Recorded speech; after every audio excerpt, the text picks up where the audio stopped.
ഓം ശാന്തി 1-2-2024 പ്രഭാതമുരളി. മധുരമായ കുട്ടികളെ, ഇതുവരെ എന്തെല്ലാമാണോ പഠിച്ചത് അതെല്ലാം തന്നെ മറന്നേക്കൂ. തികച്ചും കുട്ടിക്കാലത്തേക്ക് പോകൂ. അപ്പോൾ ഈ ആത്മീയ പഠിപ്പിൽ പാസ്സാവാൻ സാധിക്കും. ചോദ്യം: ഏത് കുട്ടികൾക്കാണോ ദിവ്യബുദ്ധി ലഭിച്ചിരിക്കുന്നത് അവരുടെ അടയാളങ്ങൾ എന്തെല്ലാമാണ്? ഉത്തരം: അവർ ഈ പഴയ ലോകത്തെ കണ്ണുകൾ കൊണ്ട് കണ്ടിട്ടും കാണാതിരിക്കുന്നു. അവരുടെ ബുദ്ധിയിൽ സദാ ഉണ്ടായിരിക്കും ഈ പഴയ ലോകം നശിച്ചു കഴിഞ്ഞു. ഈ ശരീരം പഴയതും തമോ പ്രധാനവുമാണ്. ആത്മാവും തമോ പ്രധാനമാണ്. ഇതിനോട് എന്ത് പ്രീതി വെക്കാനാണ്? ഇങ്ങനെയുള്ള ദിവ്യ ബുദ്ധികളായ കുട്ടികളോട് മാത്രമേ ബാബയ്ക്കും ഹൃദയം കൊണ്ടുള്ള പ്രീതി ഉണ്ടാവൂ. അങ്ങനെയുള്ള കുട്ടികൾക്ക് മാത്രമേ ബാബയുടെ ഓർമ്മയിൽ നിരന്തരം ഇരിക്കാൻ സാധിക്കൂ. സേവനത്തിലും മുന്നേറുവാൻ സാധിക്കൂ. ഓം ശാന്തി. മധുരമധുരമായ ആത്മീയ കുട്ടികൾക്ക് ആത്മീയ അച്ഛൻ മനസ്സിലാക്കി തരികയാണ്. പരിധിയുള്ള സന്യാസിമാർ അവർ വീടും കുടുംബവും ഉപേക്ഷിക്കുന്നു. എന്തുകൊണ്ടെന്നാൽ അവർ മനസ്സിലാക്കുന്നു ബ്രഹ്മത്തിൽ പോയി ലയിക്കുമെന്ന്. അതുകൊണ്ട് ലോകത്തിൽ നിന്നുമുള്ള ആസക്തി ഉപേക്ഷിക്കേണ്ടതായിട്ടുണ്ട്. അഭ്യാസവും അതുപോലെ തന്നെ ചെയ്യുന്നുണ്ടാവും. പോയി ഏകാന്തതയിലിരിക്കുന്നു. അവർ ഹഠയോഗികളാണ്, തത്വജ്ഞാനികളാണ്. ബ്രഹ്മത്തിൽ പോയി ലയിക്കുമെന്ന് മനസ്സിലാക്കുന്നു. അതുകൊണ്ട് മമത്വത്തെ ഇല്ലാതാക്കുന്നതിനായി വീടും കുടുംബവും ഉപേക്ഷിക്കുന്നു. വൈരാഗ്യം ഉണ്ടാകുന്നു. പക്ഷെ പെട്ടെന്നൊന്നും മമത്വത്തെ ഇല്ലാതാക്കാൻ സാധിക്കില്ല. തന്റെ പത്നിയെയും കുട്ടികളെയും ഓർമ്മ വന്നുകൊണ്ടിരിക്കുന്നു. ഇവിടെയാണെങ്കിൽ നിങ്ങൾക്ക് ജ്ഞാനത്തിന്റെ ബുദ്ധിയിലൂടെ എല്ലാം തന്നെ മറക്കേണ്ടതായിയുണ്ട്. ഏതൊരു വസ്തുവും പെട്ടെന്ന് തന്നെ മറക്കില്ല. ഇപ്പോൾ നിങ്ങൾ പരിധിയില്ലാത്ത സന്യാസം ചെയ്യുന്നു. എല്ലാ സന്യാസിമാർക്കും ഓർമ്മയുണ്ടാവുക തന്നെ ചെയ്യും. പക്ഷെ ബുദ്ധി കൊണ്ട് മനസ്സിലാക്കുന്നു ഞങ്ങൾ ബ്രഹ്മത്തിൽ പോയി ലയിക്കും. അതുകൊണ്ട് നമുക്ക് ദേഹാഭിമാനം പാടില്ല എന്ന്. അത് ഹഠയോഗത്തിന്റെ മാർഗമാണ്. മനസ്സിലാക്കുന്നു നമ്മൾ ഈ ശരീരം ഉപേക്ഷിച്ച് ബ്രഹ്മത്തിൽ പോയി ലയിക്കും. അവർക്കത് അറിയുക പോലുമില്ല നമുക്ക് എങ്ങനെ ശാന്തിധാമത്തിലേക്ക് പോകാൻ സാധിക്കുമെന്ന്. നിങ്ങൾക്കറിയാം നമുക്കിപ്പോൾ വീട്ടിലേക്ക് പോകണം. എങ്ങനെയാണോ വിദേശത്തു നിന്ന് വരുമ്പോൾ ഇങ്ങനെ മനസ്സിലാക്കുന്നത് നമുക്ക് ഇന്ന വഴി ബോംബെയിലേക്ക് പോകണം. ഇപ്പോൾ നിങ്ങൾ കുട്ടികൾക്ക് പക്കാ നിശ്ചയമാണ്. വളരെ പേർ പറയുന്നുണ്ട് ഇവരുടെ പവിത്രത നല്ലതാണ്, ജ്ഞാനം നല്ലതാണ്, പ്രസ്ഥാനം നല്ലതാണ് എന്നൊക്കെ. മാതാക്കൾ ധാരാളം പ്രയത്നിക്കുന്നുണ്ട്. കാരണം വളരെ അക്ഷീണമായി മനസ്സിലാക്കി കൊടുക്കുന്നുണ്ട്. തന്റെ ശരീരവും മനസ്സും ധനവും ഉപയോഗിക്കുന്നത് കൊണ്ട് വളരെ നന്നായി തോന്നുന്നുണ്ട്. പക്ഷെ നമുക്കും അങ്ങനെ അഭ്യസിക്കണം എന്ന ചിന്ത പോലും ചിലർക്ക് വരുന്നില്ല. വിരളം പേരെ ഇതിനു വേണ്ടി ശ്രമിക്കുന്നുള്ളൂ. അത് ബാബയും പറയാറുണ്ട്. കോടിയിൽ ചിലർ, അതായത് ആര് നിങ്ങളുടെ അടുത്തേക്ക് വരുന്നുവോ അവരിലും ചിലരു മാത്രമേ തുടരുകയുള്ളൂ. ബാക്കി ഈ പഴയ ലോകം നശിക്കാൻ പോവുകയാണ്. നിങ്ങൾക്കറിയാം ഇപ്പോൾ ബാബ വന്നു കഴിഞ്ഞു. സാക്ഷാത്കാരം ഉണ്ടായാലും ഇല്ലെങ്കിലും വിവേകം പറയുന്നു നിങ്ങൾക്കറിയാം പരിധിയില്ലാത്ത അച്ഛൻ വന്നു കഴിഞ്ഞു എന്ന്. ഇതും നിങ്ങൾക്കറിയാം ബാബ ഒന്നേ ഉള്ളൂ. ആ പാരലൗകിക അച്ഛൻ തന്നെയാണ് ജ്ഞാനസാഗരൻ. ലൗകിക പിതാവിനെ ജ്ഞാനസാഗരൻ എന്ന് പറയില്ല. ഇതും ബാബ തന്നെയാണ് വന്ന് നിങ്ങൾ കുട്ടികൾക്ക് പരിചയം നൽകുന്നത്. നിങ്ങൾക്കറിയാം ഇപ്പോൾ പഴയ ലോകം നശിക്കാൻ പോവുകയാണ്. നമ്മൾ 84 ജന്മങ്ങളുടെ ചക്രം പൂർത്തിയാക്കി. ഇപ്പോൾ നമ്മൾ പുരുഷാർത്ഥം ചെയ്യുകയാണ് തിരിച്ച് ശാന്തിധാം വഴി സുഖധാമത്തിലേക്ക് പോകാൻ. ശാന്തിധാമത്തിലേക്ക് തീർച്ചയായും പോകണം. അവിടെ നിന്ന് തിരിച്ച് ഇങ്ങോട്ട് വരണം. മനുഷ്യർ ഈ കാര്യങ്ങളിൽ ആശയക്കുഴപ്പത്തിലാണ്. ആരെങ്കിലും മരിക്കുകയാണെങ്കിൽ പറയും വൈകുണ്ഠത്തിലേക്ക് പോയി എന്ന്. പക്ഷെ വൈകുണ്ഠം എവിടെയാണ്? ഭാരതവാസികൾക്കേ ഈ വൈകുണ്ഠത്തിന്റെ പേര് അറിയൂ. മറ്റുള്ള ധർമ്മത്തിലുള്ളവർക്ക് വൈകുണ്ഠത്തെക്കുറിച്ച് അറിയില്ല. കേവലം പേര് കേട്ടിട്ടുണ്ട്, ചിത്രങ്ങളും കണ്ടിട്ടുണ്ട്. ദേവതകളുടെ ക്ഷേത്രങ്ങളെല്ലാം ധാരാളം കണ്ടിട്ടുണ്ട്. ഈ ദിൽവാഡ ക്ഷേത്രമുണ്ട്. ലക്ഷക്കണക്കിന് കോടിക്കണക്കിന് രൂപ ചിലവാക്കിയാണ് ഉണ്ടാക്കിയത്. ഉണ്ടാക്കിക്കൊണ്ടേയിരിക്കുന്നുമുണ്ട്.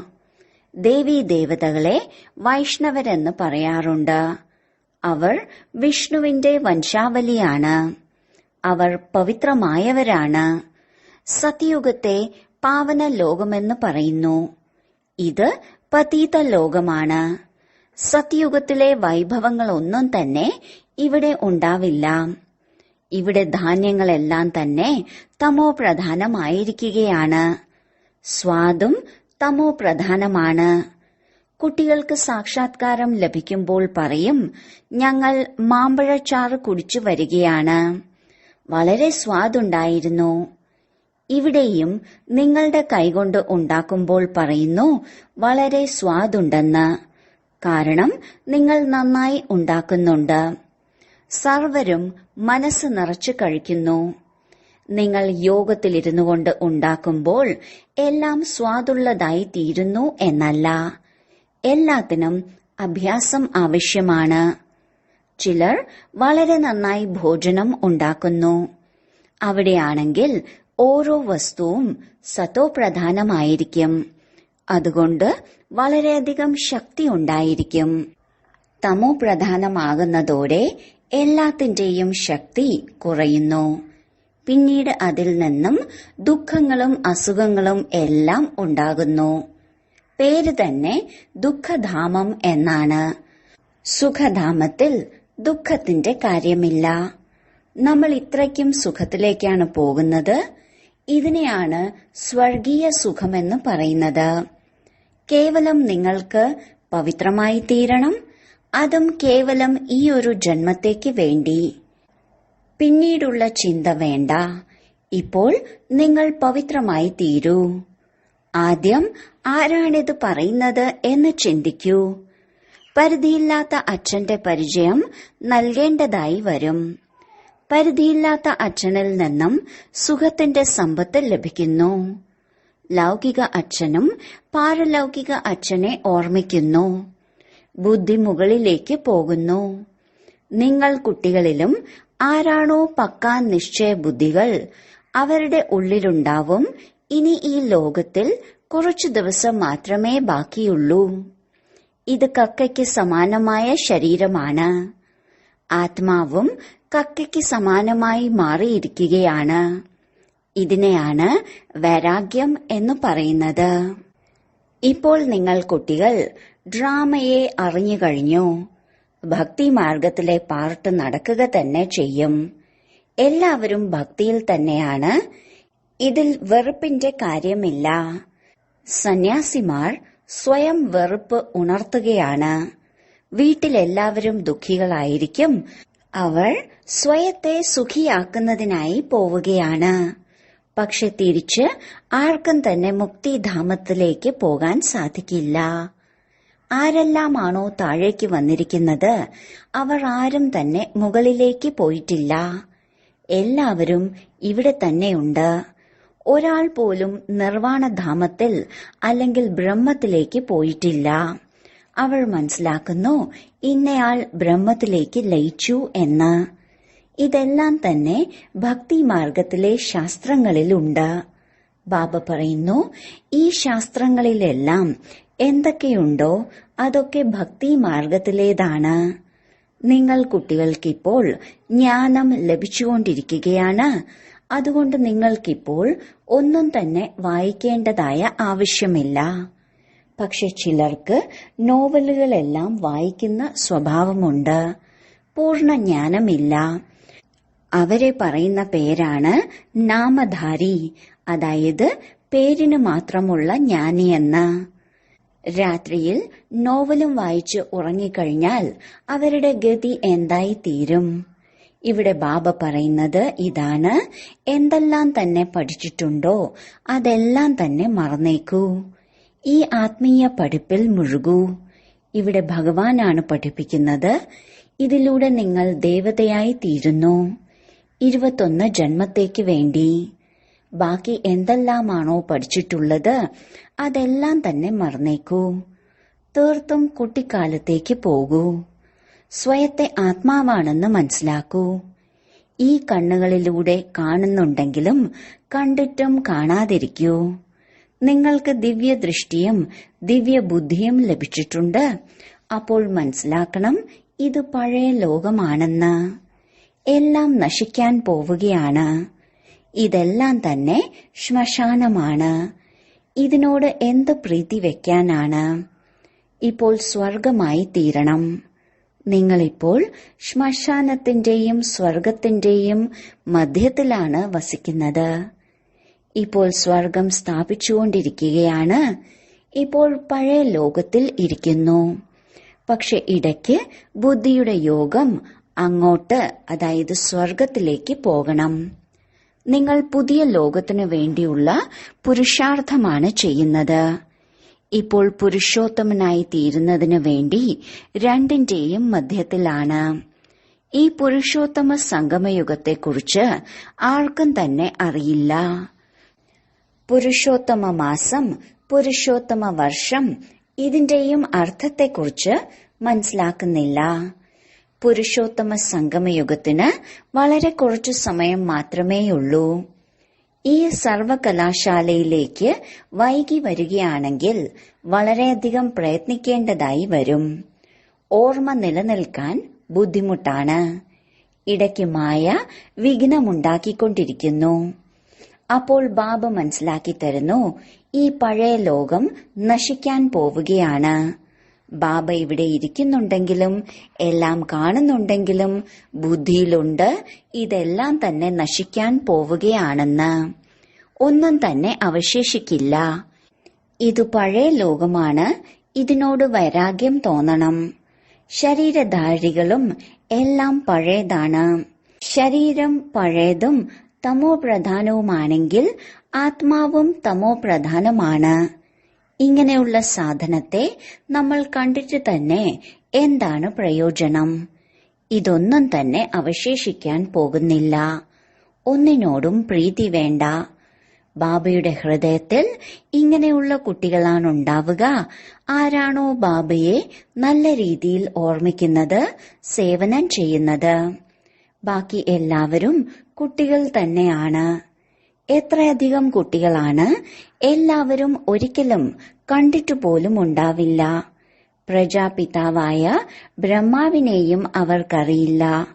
പ്രജാപിത ബ്രഹ്മാവ് എന്ന പേര് കേട്ടിട്ടുണ്ട്. പക്ഷെ അവരിൽ നിന്ന് എന്താണ് ലഭിക്കുക എന്നുള്ളത് അറിയില്ല. ബ്രഹ്മാവിന്റെ ക്ഷേത്രവുമുണ്ട്. താടിയുള്ള ചിത്രത്തെയും കാണിക്കുന്നുണ്ട്. പക്ഷെ അവരെ ആരും തന്നെ ഓർമ്മിക്കില്ല. കാരണം അവരിൽ നിന്ന് സമ്പത്ത് ലഭിക്കില്ലല്ലോ. ആത്മാക്കൾക്ക് സമ്പത്ത് ലഭിക്കുന്നത് ഒരേ ഒരു ലൗകിക അച്ഛനിൽ നിന്ന്, രണ്ടാമതായി പാരലൗകിക അച്ഛനിൽ നിന്ന്. പ്രജാപിതാവായ ബ്രഹ്മാവിനെ കുറിച്ച് ആർക്കും തന്നെ അറിയില്ല. ഇത് അത്ഭുതകരമാണ്. അച്ഛനായി സമ്പത്ത് നൽകുന്നില്ലെങ്കിൽ അലൗകികമായല്ലോ. പരിധിയുള്ളതും പരിധിയില്ലാത്തതുമായ സമ്പത്താണ് ഉള്ളത്. അതിനിടയിലുള്ള സമ്പത്തില്ല. പ്രജാപിതാവെന്ന് പറയുന്നുണ്ടെങ്കിലും സമ്പത്ത് നൽകുന്നില്ല. ഈ അലൗകിക അച്ഛനു പോലും സമ്പത്ത് ലഭിക്കുന്നത് പാരലൗകിക പിതാവിൽ നിന്നാണ്. പിന്നെ അവർ എങ്ങനെ നൽകാനാണ്? പാരലൗകിക അച്ഛൻ ഇവരിലൂടെയാണ് നൽകുന്നത്. ഇത് രഥമാണ്. ഇവരെ എന്തിന് ഓർമ്മിക്കാനാണ്? ഇവർക്ക് സ്വയം തന്നെ ആ ബാബയെ ഓർമ്മിക്കേണ്ടതായി ഉണ്ട്. മറ്റുള്ള മനുഷ്യർ മനസ്സിലാക്കുന്നു ഈ ബ്രഹ്മാവ് തന്നെയാണ് പരമാത്മാവെന്ന്. പക്ഷെ നമുക്ക് ഇദ്ദേഹത്തിൽ നിന്ന് സമ്പത്ത് ലഭിക്കില്ല. ശിവബാബയിൽ നിന്നാണ് സമ്പത്ത് ലഭിക്കുക. ഇദ്ദേഹം മധ്യത്തിൽ ഇടനിലക്കാരനാണ്. ഇദ്ദേഹവും നമ്മെപ്പോലെ വിദ്യാർത്ഥിയാണ്. ഭയപ്പെടേണ്ടതായ കാര്യമില്ല. ബാബ പറയുന്നു, ഈ സമയം മുഴുവൻ ലോകവും തമോ പ്രധാനമാണ്. നിങ്ങൾ യോഗബലത്തിലൂടെ സത്തോ പ്രധാനമായി മാറണം.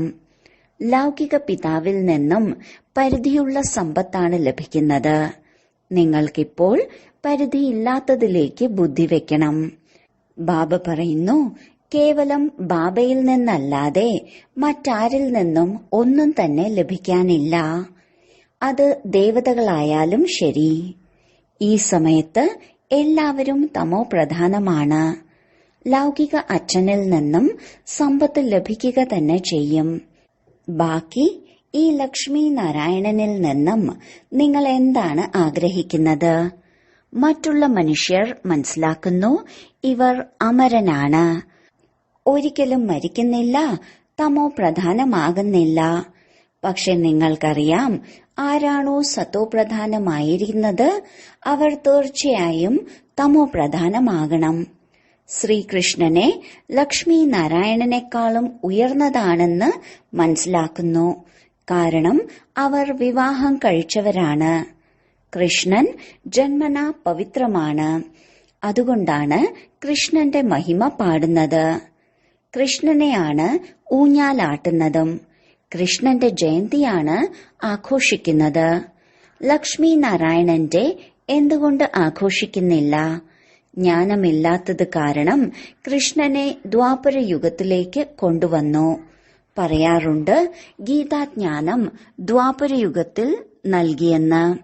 ആർക്കെങ്കിലും മനസ്സിലാക്കി കൊടുക്കാൻ എത്ര കഠിനമാണ്. പറയുന്നത് ജ്ഞാനം പരമ്പരാഗതമായി ഉണ്ടെന്നുള്ളതാണ്. പക്ഷെ പരമ്പരാഗതം അർത്ഥം എപ്പോൾ മുതൽക്ക്? ഇത് ആർക്കും തന്നെ അറിയില്ല. പൂജ എപ്പോൾ മുതൽ ആരംഭിച്ചു എന്നുള്ളതും അറിയുന്നില്ല. അതുകൊണ്ടാണ് പറയുന്നത്, രചയിതാവിനെ കുറിച്ചും രചനയുടെ ആദിമധ്യ അന്ത്യത്തെക്കുറിച്ചും അറിയുന്നില്ല എന്ന്. കൽപ്പത്തിന്റെ ആയുസ് ലക്ഷക്കണക്കിന് വർഷം എന്ന് പറയുന്നതിലൂടെ പരമ്പരാഗതമായി. തീയതിയും ദിവസവും ഒന്നും അറിയില്ല. ലക്ഷ്മി നാരായണന്റെയും ജന്മദിനം ആഘോഷിക്കുന്നില്ല. ഇതിനെയാണ് ജ്ഞാന അന്ധകാരം എന്ന് പറയുന്നത്. നിങ്ങളിൽ പലർക്കും ഈ കാര്യങ്ങളെക്കുറിച്ച് യഥാർത്ഥ രീതിയിൽ അറിയില്ല. അതുകൊണ്ടാണ് പറയുന്നത് മഹാരഥി, കുതിരസവാരിക്കാർ, കാലാൽപ്പട എന്നെല്ലാം. ആനയെ മുതല വിഴുങ്ങി എന്ന് പറയാറുണ്ട്. മുതല വലുതാണ്, ഒറ്റയടിക്ക് വിഴുങ്ങുന്നു. സർപ്പം തവളയെ വിഴുങ്ങുന്നത് പോലെ. ഭഗവാനെ എന്തുകൊണ്ടാണ് തോട്ടക്കാരൻ, തോണിക്കാരൻ എന്നൊക്കെ പറയുന്നത്? ഇതും നിങ്ങൾ ഇപ്പോഴാണ് മനസ്സിലാക്കുന്നത്. ബാബ വന്ന് വിഷയസാഗരത്തിൽ നിന്ന് അക്കരെ കൊണ്ടുപോകുന്നു. അതുകൊണ്ടാണ് പറയുന്നത് എന്റെ തോണി അക്കരെ കടത്തൂ എന്ന്. നിങ്ങളും ഇപ്പോൾ അറിഞ്ഞു കഴിഞ്ഞു നമ്മൾ എങ്ങനെ അക്കരെ കടക്കുന്നു എന്ന്. ബാബ നമ്മെ ക്ഷീരസാഗരത്തിലേക്ക് കൊണ്ടുപോകുന്നു. അവിടെ ദുഃഖത്തിന്റെയും വേദനയുടെയും കാര്യം തന്നെ ഇല്ല. നിങ്ങൾ കേട്ടതിന് ശേഷം മറ്റുള്ളവരോടും പറയുന്നു, തോണിയെ അക്കരെ കടത്തുന്ന തോണിക്കാരൻ പറയുകയാണ്, അല്ലയോ കുട്ടികളെ, നിങ്ങൾ എല്ലാവരും സ്വയത്തെ ആത്മാവാണെന്ന് മനസ്സിലാക്കൂ. നിങ്ങൾ എല്ലാവരും ആദ്യം ക്ഷീരസാഗരത്തിലായിരുന്നു, ഇപ്പോൾ വിഷയസാഗരത്തിലേക്ക് എത്തിയിരിക്കുകയാണ്. ആദ്യം നിങ്ങൾ ദേവത ആയിരുന്നു. സ്വർഗമാണ് ലോകത്തിലെ മഹാ അത്ഭുതം. മുഴുവനും ലോകത്തിൽ വെച്ചുള്ള ആത്മീയ അത്ഭുതമാണ് സ്വർഗം. പേര് കേൾക്കുമ്പോൾ തന്നെ സന്തോഷമുണ്ടാകുന്നു. സ്വർഗത്തിൽ നിങ്ങളാണ് വസിച്ചിരുന്നത്. ഇവിടെ 7 മഹാ അത്ഭുതങ്ങളെ കാണിക്കുന്നുണ്ട്. താജ്മഹലിനെയും അത്ഭുതമെന്ന് പറയുന്നുണ്ട്. പക്ഷേ അവിടെ വസിക്കാനൊന്നും സാധിക്കില്ല. നിങ്ങൾ ലോകമഹാ അത്ഭുതത്തിന്റെ അധികാരിയായി തീരുന്നു. നിങ്ങൾക്ക് വസിക്കുന്നതിനായി ബാബ എത്ര അത്ഭുതകരമായ വൈകുണ്ഠത്തെയാണ് ഉണ്ടാക്കിയത്. 21 ജന്മത്തേക്ക് കോടിപതിയായി തീരുന്നു. അപ്പോൾ നിങ്ങൾ കുട്ടികൾക്ക് എത്രത്തോളം സന്തോഷം ഉണ്ടായിരിക്കണം. ഞങ്ങൾ മറുകരയിലേക്ക് പോയിക്കൊണ്ടിരിക്കുകയാണ്. അനേക തവണ നിങ്ങൾ കുട്ടികൾ സ്വർഗത്തിലേക്ക് പോയിട്ടുണ്ടാവും. ഈ ചക്രം നിങ്ങൾ കറങ്ങിക്കൊണ്ടിരിക്കും. പുതിയ ലോകത്തേക്ക് ആദ്യമാദ്യം വരുന്നതിനുള്ള പുരുഷാർത്ഥം ചെയ്യണം. മനസ്സിനുള്ളിൽ പഴയ കെട്ടിടത്തിലേക്ക് പോകുന്നതിനായുള്ള താൽപര്യം ഉണ്ടാകില്ലല്ലോ. ബാബ ശക്തി നൽകുകയാണ്. പുരുഷാർത്ഥം ചെയ്ത് പുതിയ ലോകത്തേക്ക് പോകൂ. ബാബ നമ്മെ ലോകമഹാ അത്ഭുതത്തിന്റെ അധികാരിയാക്കി തീർക്കുകയാണ്. അപ്പോൾ അങ്ങനെ ഒരു പിതാവിനെ എന്തുകൊണ്ട് ഓർമ്മിച്ചുകൂടാ? വളരെയധികം പ്രയത്നിക്കണം. ഈ ലോകത്തെ കണ്ടുകൊണ്ടും കാണാതിരിക്കൂ. ബാബ പറയുന്നു, ഞാൻ കാണുന്നുണ്ടെങ്കിലും എന്നിൽ ജ്ഞാനമുണ്ട്. ഞാൻ അല്പദിവസത്തേക്കുള്ള വഴിയാത്രക്കാരനാണ്. അതേപോലെ നിങ്ങളും ഇവിടേക്ക് പാർട്ട് അഭിനയിക്കുന്നതിനായി വന്നിരിക്കുകയാണ്. അതുകൊണ്ട് ഇതിനോടുള്ള മമത്വത്തെ ഉപേക്ഷിക്കൂ.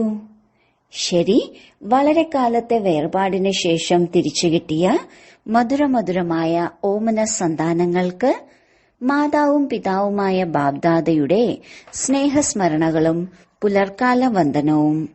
ആത്മീയ പിതാവിന്റെ ആത്മീയ കുട്ടികൾക്ക് നമസ്കാരം. ധാരണയ്ക്കുള്ള മുഖ്യസാരം: 1. ആത്മീയ പഠിപ്പിൽ സദാ ബിസിയായിരിക്കണം. ഒരിക്കലും നോവലുകളൊന്നും തന്നെ പഠിക്കുന്ന മോശമായ സ്വഭാവത്തെ ഉണ്ടാക്കരുത്. ഇപ്പോൾ വരേക്കും എന്തെല്ലാമാണോ പഠിച്ചത് അതെല്ലാം മറന്ന് ബാബയെ ഓർമ്മിക്കണം. 2. ഈ പഴയ ലോകത്തിൽ സ്വയത്തെ അതിഥിയാണെന്ന് മനസ്സിലാക്കണം. ഇതിനോട് പ്രീതി വെക്കരുത്. കണ്ടിട്ടും കാണാതിരിക്കൂ. വരദാനം: ധൈര്യത്തിന്റെയും ഉന്മേഷ ഉത്സാഹത്തിന്റെയും ചിറകുകളിലൂടെ പറക്കുന്ന കലയിൽ പറന്നുകൊണ്ടിരിക്കുന്ന തീവ്ര പുരുഷാർത്ഥിയായി ഭവിക്കട്ടെ. പറക്കുന്ന കലയുടെ 2 ചിറകുകളാണ് ധൈര്യവും ഉന്മേഷ ഉത്സാഹവും. ഏതൊരു കാര്യത്തിനും സഫലത പ്രാപ്തമാക്കുന്നതിന് വേണ്ടി ധൈര്യത്തിന്റെയും ഉന്മേഷ ഉത്സാഹത്തിന്റെയും വളരെ ആവശ്യമുണ്ട്.